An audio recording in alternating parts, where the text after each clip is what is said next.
नमस्कार मेरे प्यारी भाई और बहनों। आज का कहानी सुनने के बाद आप लोग सोचने पर मजबूर हो जाओगे और पैरों तले जमीन खिसक जाएगा। ये कहानी मध्य प्रदेश राज्य की रीवा की है। रीवा में एक भैरव बाबा पहाड़ी है। उसी पहाड़ के ऊपर में एक मंदिर है। तो उसी रीवा के एरिया में एक लड़का और लड़की जब पढ़ाई करते थे उसी टाइम से वो दोनों का प्यार हुआ था। जैसे प्यार हुआ, प्यार होने के बाद उनका पढ़ाई वढ़ाई भी खत्म हो गया। तो अपना माँ बाप को बोल के राजी खुशी में शादी करा दिया। शादी होने के बाद अक्टूबर 2024 21 तारीख को वो प्रोग्राम बनाया कि हम भैरव बाबा मंदिर की तरफ घूमने चले जाएंगे। तो दोनों राजी खुशी में चले गए। भैरव बाबा मंदिर में घूम घामने के बाद एक पहाड़ के ऊपर में जाके एक चट्टान में जाके बैठ गए दोनों।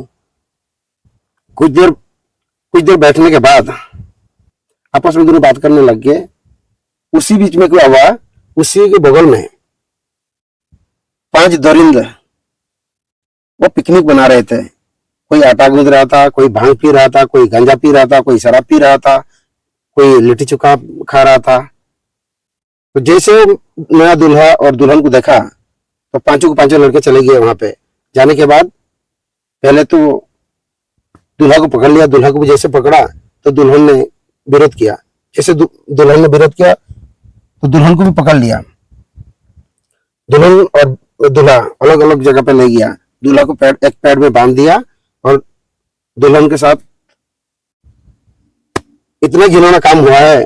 आप लोग दोस्तों, जो नया दुल्हन ओनामी का नाम, जो ओनामी के साथ हुआ है, जो नया दुल्हन है,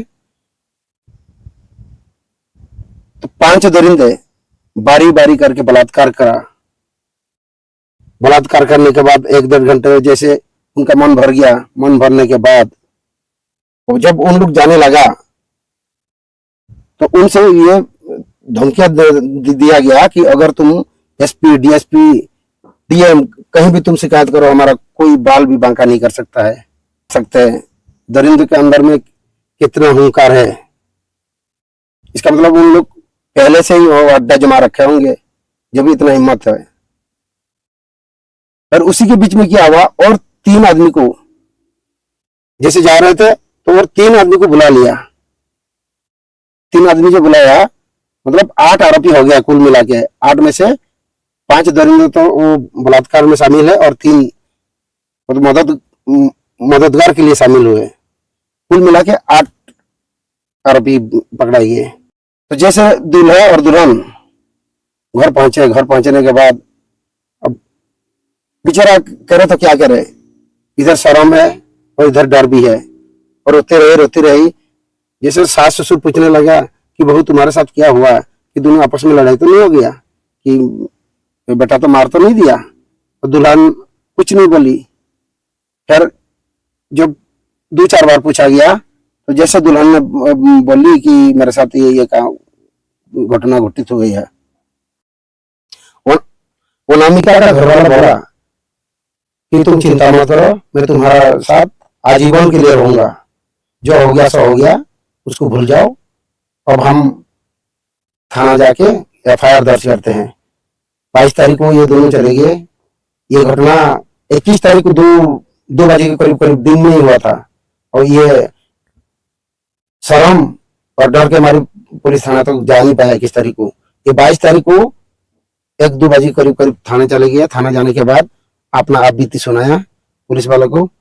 पुलिस वाला बाबू ने इनका केस तो दर्ज कर लिया, लेकिन उस दिन कोई पुलिस वाला अपना जहां पे घटना घटित हुआ था वहां नहीं आए। हिंदुस्तान में आप लोगों को पता ही है, पुलिस वाला को सबसे पहले बड़े बड़े नेता, मंत्री, बड़े बड़े बिजनेसमैन उनका बात पहले मानते हैं। और उसी दिन उसी एरिया में एक प्रोग्राम था मंत्रिमंडल का। तो इसी के चलते पुलिस वालों ने 22 तारीख को इनका केस को पेंडिंग में रख दिया गया।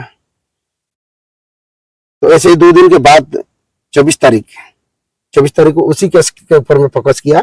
फोकस करने के बाद उसी के अगल बगल में जितने भी लड़के थे 250-300 लड़के सारे को पकड़ पकड़ के लेके आ गया थाने ले आने के बाद कोई बोलता है कि बाबूजी हम तो गरीब आदमी है, मजदूर आदमी है, हम ऐसे काम नहीं कर सकते हैं।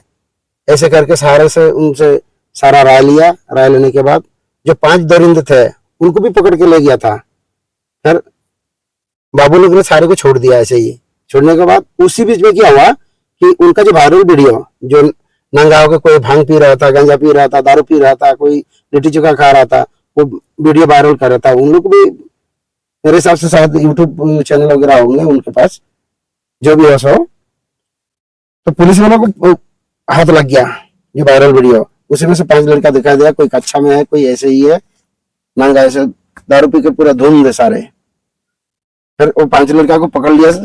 5 को पकड़ने के बाद जहाँ पे लड़के लोग ने दरिंद किया था वहां तक पहुंचा। वहां ले जाने के बाद वहां खाली गिलास मिला और जूठा प्लेट वगैरह मिला, बाकी ऐसे कोई सबूत नहीं मिल पाया उनसे। वहां से आने के बाद पुलिस वाले ने जो 5 आरोपी है, 5 जो है ये बलात्कारी और उनके साथ जो सहयोग करने वाला 3, वो 8 को 8 कोर्ट चालान कर दिया। उसमें से गौड़ का रहने वाला है रामकिशन कोरी 28 साल का है, वो गौरव कोरी 26 साल का है, सुशील कोरी 19 साल का है, ये रामपुर भरल का रहने वाला है। राकेश कुमार गुप्ता 27 साल का है, रजनीश, ये 5 तो है बलात्कारी आरोपी। और जो 3 है उनके साथ जो मदद करने वाले है जो बाद में पहुंचे हैं, उनमें से एक राजेंद्र करी 23 साल, दीपक करी 24 साल, लवकुश करी 23 साल, ये तो है मदद करने वाले हैं। और ये भी नीगोड़ी के रहने वाले ही है, मतलब एक ही बिरादरी के सारे। ये 8 आदमी का जो नाम लिया मैं, आप लोग मुझे कमेंट में बताइए इनको क्या सजा होना चाहिए, या इनको फांसी में लटकाया जाए या आजीवन कारावास। लेकिन आजीवन कारावास देने के बावजूद भी क्या होगा, जो नया दूल्हा और दुल्हन उनका तो कभी छवि मिटेगा नहीं, ये तो आजीवन के लिए लिपिबद्ध होकर रहेगा। दोस्तों अगर हिंदुस्तान में ऐसे ही चलते रहा फिर हम लोग अपना मियाँ बीबी के साथ तो कहीं घूमने भी नहीं जा सकते हैं। जब ओनाम और ओनामी का साथ ऐसे हो सकता है तो और लोग के साथ भी होता होगा, क्योंकि जब भी इन लोग का मन बड़ा इतना बड़ा हुआ है कि पुलिस तक भी अपना चैलेंज कर रहे हैं, एसपी डीएसपी डीएम तक भी चैलेंज कर रहे हैं कि कहीं भी जाओ शिकायत कर लो, हमारा कोई भी बाल बांका नहीं कर सकता है। इसका मतलब पहले से पुलिस वालों को भी पता होगा कि भैरव बाबा मंदिर जितना भी टूरिस्ट आते हैं उनके साथ कुछ ऐसे ही हरकत होता रहा होगा। तभी तो दोस्तों ये कहानी सुनाने का उद्देश्य कोई किसी को परेशान नहीं करना, कोई किसी को ठेस नहीं पहुंचाना, सिर्फ और सिर्फ आप लोगों को जागरूक करना है। नमस्कार।